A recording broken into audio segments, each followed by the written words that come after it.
Boxing in Toledo has history that dates back more than 100 years. We are home to world champions and Olympians, but the story of boxing in the Glass City can't be told without the name Larry Moreland. He is considered the father of modern boxing in Toledo. In the 1950s, Moreland and a friend named Al Perales broke barriers and changed the lives of kids all over the city.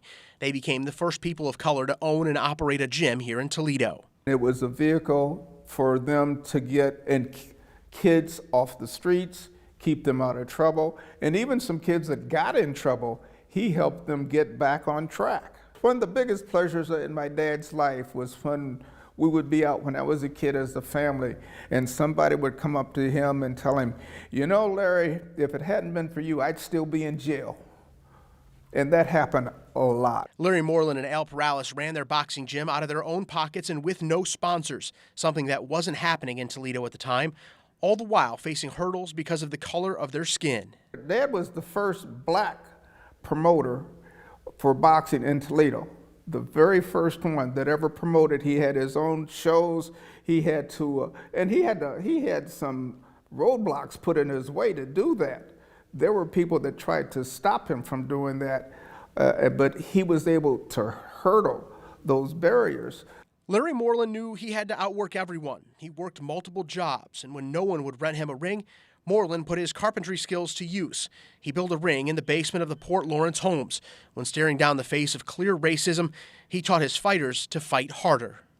When it came to boxing decisions, he taught his fighters, especially the ones black and brown, that if you're fighting somebody that's not the same color as you are not going to win a close decision, period. You have to outfight them. And if it's close, you're not going to win. Moreland had an impact on so many young fighters in his day. His success paved the way for generation after generation. The latest generation is being represented on the world's biggest stage by a new young fighter from Toledo.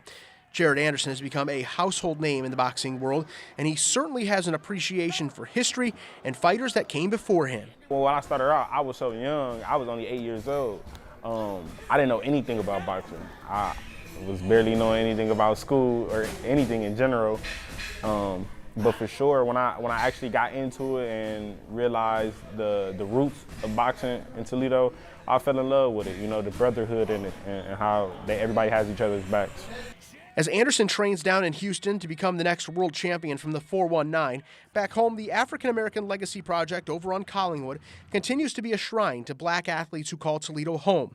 Inside, you can find a small section dedicated to Larry Moreland in hopes of keeping his memory alive forever. It's ultimately important that people know about this place, especially young black men and women, because they can see how black people had so much to do with forming Toledo the way it is today. And it shows you again, my dad started off as the floor sweeper at Doler Jarvis, ended up as chief shop steward. So it shows kids, the younger generation, that it's not where you came from, it's where you're going. And that's one of the things that Dad preached. If you'd like to visit the African American Legacy Project, we've got a link to their website at WTOL.com. We've also got much more on our Black History Month coverage there as well. It's got their hours of operation and a way to donate to help fund their continued work honoring black athletes here in Toledo.